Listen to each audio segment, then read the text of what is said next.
নমস্কার, দেখছেন কলকাতা টিভি। আপনাদের সঙ্গে আমি অর্পিতা। শুরু করছি সেরা 10। কুলতলিতে ফের উত্তেজনা, বিচারের দাবিতে গড়ানকাটিতে পথ অবরোধ করে বিক্ষোভ। বারুইপুরের এসডিপিও অবরোধস্থলে গেলে ক্ষোভ বিক্ষোভকারীদের, তৎক্ষণাৎ এলাকা ছাড়েন এসডিপিও। পুলিশের গাড়ি ভাঙচুর করে উত্তেজিত জনতা। 9 বছরের নাবালিকাকে ধর্ষণ করে খুনের ঘটনায় ক্ষোভে ফুঁসছে দক্ষিণ 24 পরগনার জয়নগর। সববাহী গাড়ি ঘিরে চলে বিক্ষোভ।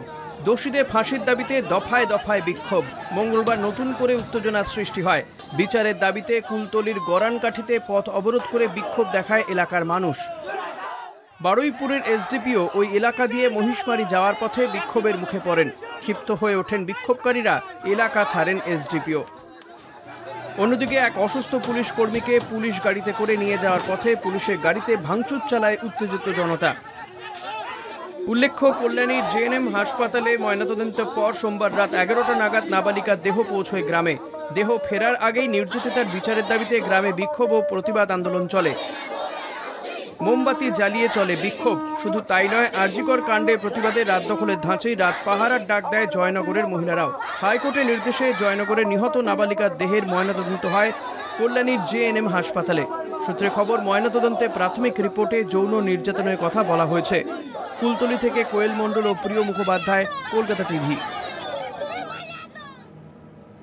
জম্মু কাশ্মীর উপত্যকায় কংগ্রেস ন্যাশনাল কনফারেন্স জোটের দাপটে ধরাশায়ী বিজেপি।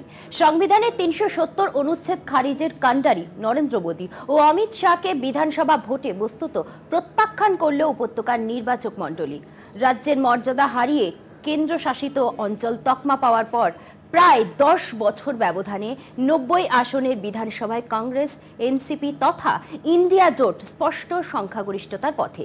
কেন্দ্রশাসিত রাজ্যের সুবাদে লেফটেন্যান্ট গভর্নরের হাতে 5টি বিধায়ক মনোনীত করার অধিকার থাকে। সেগুলি বিজেপির পাল্লা ভারী করলেও সরকার গঠনের ম্যাজিক ফিগারের ধারে কাছে পৌঁছতে পারবে না গেরুয়া শিবির। সংবিধানের 370 ধারার অবলুপ্তি ও লাদাখ এবং জম্মু কাশ্মীর দুটি কেন্দ্রশাসিত অঞ্চল ঘোষণা করে দেশে তো বটে, আন্তর্জাতিক মহলের নজর কেড়েছিলেন প্রধানমন্ত্রী নরেন্দ্র মোদী। বিজেপির প্রাণ ভোমরা আরএসএস এর এজেন্ডা কার্যকর করতে জম্মু কাশ্মীরের বিশেষ রাজ্যের সাংবিধানিক মর্যাদা খারিজ করলেও তাতে উপত্যকাবাসী আস্থা অর্জনে ব্যর্থ হয়েছে বিজেপি। ভোটে বিজেপির এই বিপর্যয় গেরুয়া শিবিরের সামগ্রিক রাজনীতির ক্ষেত্রে বস্তুত মোদী শাহের নেতৃত্বের কাছে বড়সড় ধাক্কা বলেই মনে করা হচ্ছে। বিজেপির প্রত্যাখ্যান এতটাই তীব্র যে 2014 সালে এনডিএ যোগের অতীত এই ভোটেও মেহবুবা মুফতির পিডিপিকে তাড়া করে বেরিয়েছে। 1 দশক আগে হওয়া সেই বিধানসভা নির্বাচনের নিরিখে পিডিপির ভোটে ব্যাপক ধস নেমেছে।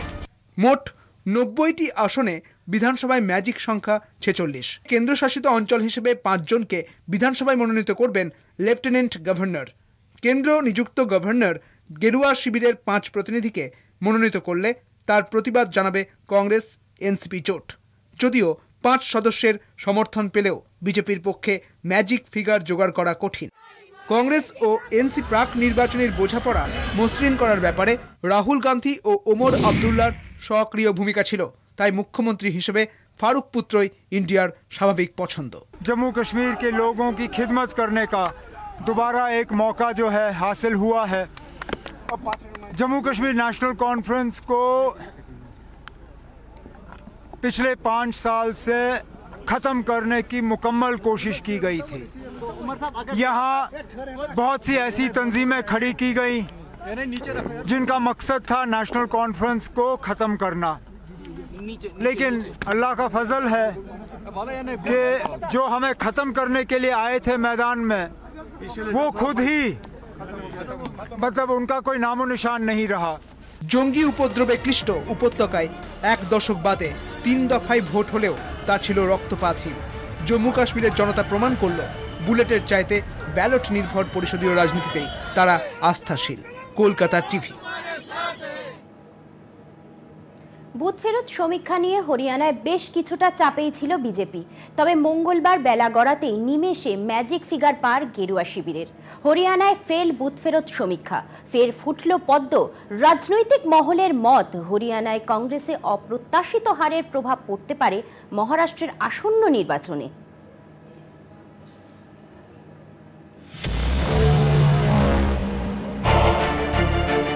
অধিকাংশ বুথ ফেরত সমীক্ষায় এবার হরিয়ানায় পালাবদলের ইঙ্গিত মিলেছিল। মঙ্গলবার ভোট গণনা শুরুর পরেই এগিয়েই ছিল কংগ্রেস, তবে গণনা শুরুর প্রায় 4 ঘন্টা পর বদলে যায় ভোট ব্যাংকের চিত্র। লড়াইয়ে ফেরে বিজেপি, সমানে সমানে টক্কর দেয় কংগ্রেসও, তবে বেলা গড়াতেই নিমেষে ম্যাজিক ফিগার পার গেরুয়া শিবিরের।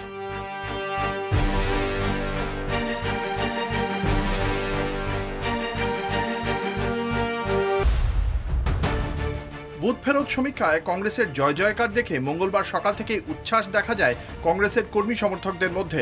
সাত সকালে ঢাক, ঢোল, লাড্ডু, জিলিপি বিলি করা হয় কংগ্রেস সদর দপ্তরে। বুথ ফেরত সমীক্ষা নিয়ে হরিয়ানায় বেশ কিছুটা চাপেই ছিল বিজেপি। 10 বছর ধরে হরিয়ানায় ক্ষমতায় রয়েছে বিজেপি।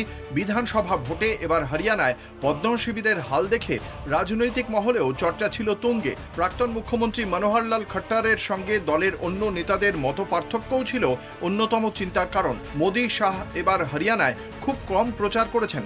যে মোদির জোরে দেশের ভোট চালায় বিজেপি, এবার হরিয়ানায় তাঁকে শেষ বেলায় প্রায় দেখাই যায়নি।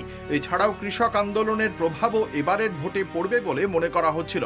তবে মঙ্গলবার বেলা গড়াতেই ক্রমশ ভোট ব্যাংকে ঝুঁকতে থাকে বিজেপির কোর্টে। বুথ ফেরত সমীক্ষায় কংগ্রেসের বিপুল জয়ের পূর্বাভাস ভুল প্রমাণিত করে হরিয়ানায় ঘুরে দাঁড়ায় বিজেপি। ফের ক্ষমতার রাশ গেরুয়া শিবিরের হাতেই। বিনেশ ফোগট ও বজরং পুনিয়া কংগ্রেসের প্রার্থী হয়ে ভালোই হাওয়া টেনেছিলেন হরিয়ানায়। এছাড়াও লোকসভায় কংগ্রেস 10টির মধ্যে 5টি আসন পেয়ে যথেষ্ট উজ্জীবিত হয়েছিল। তাই এবার বিধানসভায় প্রচারে ঝড় তুলেছিল হাত শিবির। বুথ ফেরত সমীক্ষাও পালাবদলের ইঙ্গিত দেয়, তবুও শেষে গিয়ে ডুবল তরি। এই হারের কারণ কি? কংগ্রেসের অন্দরের একাংশের মত, কংগ্রেস সাংসদ কুমারী সেলজার ভোট প্রচারে এবার কোনো ভূমিকাই চোখে পড়েনি। প্রভাবশালী দলিত নেত্রী হওয়া সত্ত্বেও ভোট প্রচারের 12 দিন তাঁর কোনো দেখা পাওয়া যায়নি। সূত্রের খবর, কংগ্রেস হরিয়ানায় জিতলে মুখ্যমন্ত্রীর পদে বসতে চেয়েছিলেন সেলজা, কিন্তু মুখ্যমন্ত্রী হিসেবে হরিয়ানার প্রাক্তন মুখ্যমন্ত্রী তথা কংগ্রেস নেতা ভূপিন্দর হুডার নামই চূড়ান্ত করেছিল কংগ্রেস। দলের একাংশের মতে হরিয়ানায় কংগ্রেসের দলিত ভোট ব্যাংকেই ধস নেমেছে। এমনকি সেলজা বিজেপিতে যোগ দিতে পারেন বলেও গুজব রটেছে।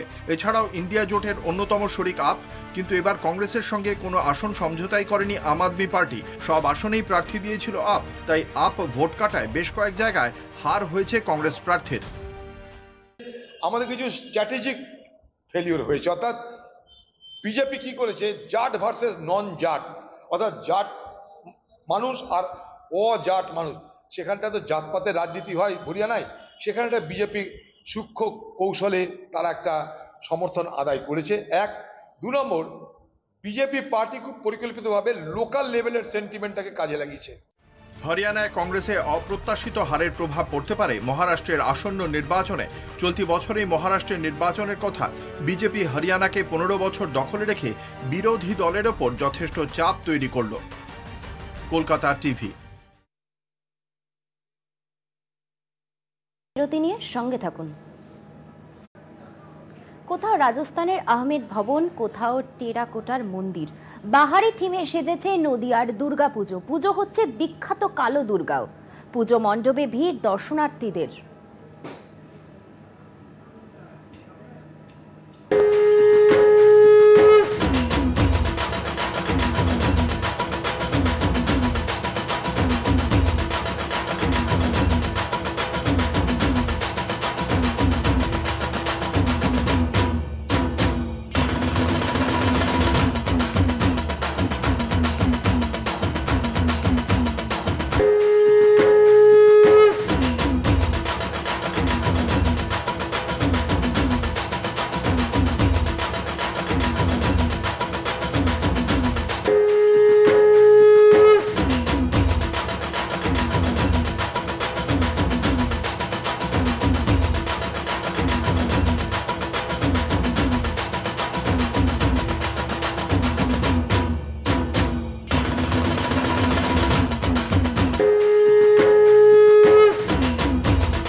আরও একটা বিরতি নিয়ে সঙ্গে থাকুন।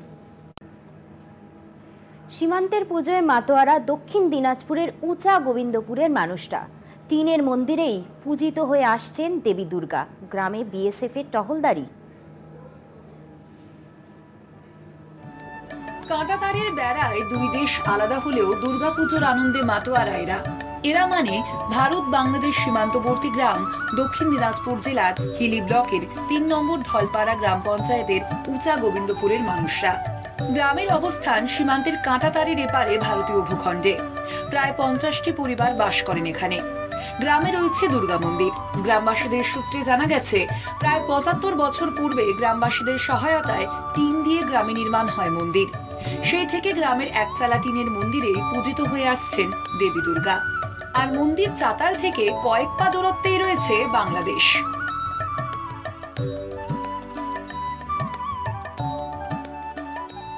বাইরে ঘোরা 10টা জায়গা থেকে গ্রামে দেখি বাচ্চা কাচ্চা সবাই মিলে আমরা 5-6 দিন যা আনন্দ করি। অনুষ্ঠান হয় আমাদের বাচ্চা কাচ্চাদের বড়দের মধ্যে, কিংবা অনুষ্ঠান করে আমরা খুব মজা পাই। ধনুচি নাচ, নাটক, এগুলো সব কিছু হয়। সবাই একসঙ্গে গ্রাম প্রতিবেশী সবাই মিলে দাদা দিদি জেঠু জেঠুমা দাদু সবাইকে নিয়ে আমরা আনন্দতে কাটাই। আমরা খুব ভালো আনন্দ করি। এখানে খেলাধুলা, নাচ গান, অনেক উৎসব হয়। আমরা খুব মজা করি। সাংস্কৃতিক অনুষ্ঠান হয়। তো বাংলাদেশের লোকরা অংশগ্রহণ করে? অংশগ্রহণ আগে করতো, এখন আর করে না। এখন দেশে পরিস্থিতি খুব খারাপ, ওই জন্য আর করে না। কত বছর ধরে এটা করছে না? আমার তো অনেক বছর থেকে হচ্ছে, 70 পার হয়েছে। কেন বিএসএফ আসতে দেয় না? আগে বাংলাদেশিরাও এই উঁচা গোবিন্দপুরের দুর্গোৎসবে সামিল হতেন। দেবীর পূজার পদ্মফুল, ফলমূল আসতো বাংলাদেশ থেকে। কিন্তু বর্তমান পরিস্থিতিতে সীমান্তের কড়া বিধিনিষেধের গেরোয় সেসব আজ অতীত। চলতি বছরে পশ্চিমবঙ্গ সরকারের কাছ থেকে পুজোর অনুদান পেয়েছে উঁচা গোবিন্দপুর দুর্গোৎসব কমিটি। গ্রামে বিএসএফ এর টহলদারি। উঁচা গোবিন্দপুর দুর্গোৎসব কমিটির সম্পাদক অতুল চন্দ্র মণ্ডল জানিয়েছেন, পুজোর কয়েকটা দিন প্রতিমা দর্শনের জন্য বিধি নিয়মে কিছু ছাড় দেয় বিএসএফ। গতবার তার আগের বারতে 3 দিন খোলা থাকতো। খোলা থাকতো বলতে 6টায় যারা যারা ওপারে হিলি বা বালুঘাটে পূজা দেখতে যেত তাদের 6টার মধ্যে ঢুকতে হতো, ওইদিকে চলে যেতে হতো পার হয়ে। তারপর আবার টাইম দিত আমাদের 9টায় কি 9:30 এরকম একটা টাইমে আবার গেট খুলবে। ওরকম টাইমে আমরা আসি এখানে গেটে হাজির হতো, আবার গেট খুলে দিত। আজ থেকে 2-4-5 বছর আগেকার কথা, তখন টুকটাক বাংলাদেশের লোক আসতো, যেটা সত্যিই আর কি। এখন আর বছর 3 তো বন্ধ হয়ে গেছে, এটা একদম বন্ধ। সাংস্কৃতিক অনুষ্ঠান, বিভিন্ন প্রতিযোগিতামূলক অনুষ্ঠান, এছাড়াও মেলার আয়োজন করা হয়।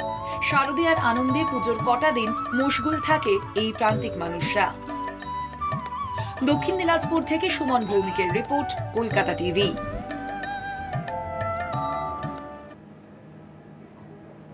সেরা 10 আজ এই পর্যন্তই। দেখতে থাকুন কলকাতা টিভি, রাত দিন 7 দিন।